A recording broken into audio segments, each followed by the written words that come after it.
केंद्रीय जल शक्ति मंत्री गजेंद्र सिंह शेखावत ने महाराष्ट्र और हरियाणा विधानसभा चुनाव में भाजपा को मिली जीत पर खुशी जाहिर करते हुए कहा कि जनता ने एक बार फिर भाजपा पर विश्वास जताया है।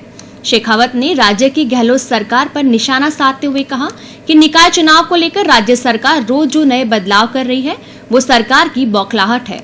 कांग्रेस में अंदरूनी लड़ाई चल रही है। उन्होंने प्रदेश की कानून व्यवस्था सहित कई मुद्दों पर राज्य सरकार को आड़े हाथों लिया। राजस्थान की सरकार ने एक बार फिर यू टर्न किया है। अपने घोषणा पत्र में जिस बात का उल्लेख किया था कि निकाय चुनाव में चेयरमैन और मेयर ऐसे चुनाव प्रत्यक्ष चुनाव होंगे, विधानसभा में कानून पारित करने के बाद में, ऑर्डिनेंस लाने के बाद में फिर यू टर्न किया और कहा कि नहीं, अप्रत्यक्ष रूप से जैसी पद्धति है उसी से चुनाव कराए जाएंगे। उसके बाद में हाइब्रिड फार्मूला लाए जिसमें पूरी सरकार दो खेमों में बटी हुई ऐसी दिखाई दी। सरकार के मुखिया और सरकार के नायब जो उप मुखिया दोनों अलग अलग भाषा में बोल रहे थे। और आज समाचार पत्रों से ज्ञात हुआ है कि हाइब्रिड फार्मूले का दोष भी वो भारतीय जनता पार्टी पर डाल रहे हैं कि भारतीय जनता पार्टी ने भ्रम फैलाया। मुझे लगता है कि सरकार अपने कैबिनेट के सहयोगियों को भी ठीक से जो है समझा पाने में, वस्तु स्थिति समझा पाने में नाकामयाब हुई थी। निकाय के चुनावों की घोषणा की है और 16 तारीख को निकाय के चुनाव होंगे।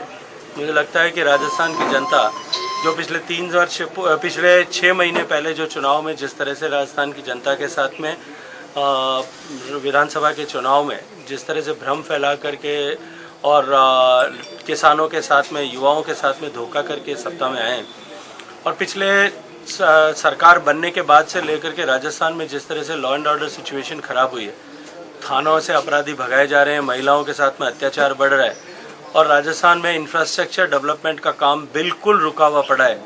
राजस्थान की जनता देख रही है और इस चुनाव निकाय के चुनाव में इस बात का प्रत्युत्तर देने वाली है। महाराष्ट्र और हरियाणा में बीजेपी की सरकार बनी, क्या कहेंगे आप? देखिए, देश में भारतीय जनता पार्टी की सरकारें एक बार फिर बनने और बार बार चुने जाने का क्रम जो गुजरात से प्रारंभ हुआ था वो लगातार चल रहा है।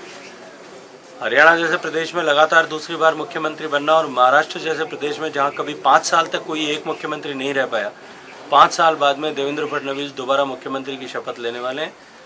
ये माननीय मोदी जी की लोकतांत्रिक व्यवस्था में जो विकास की राजनीति का मॉडल है उसका परिचय है।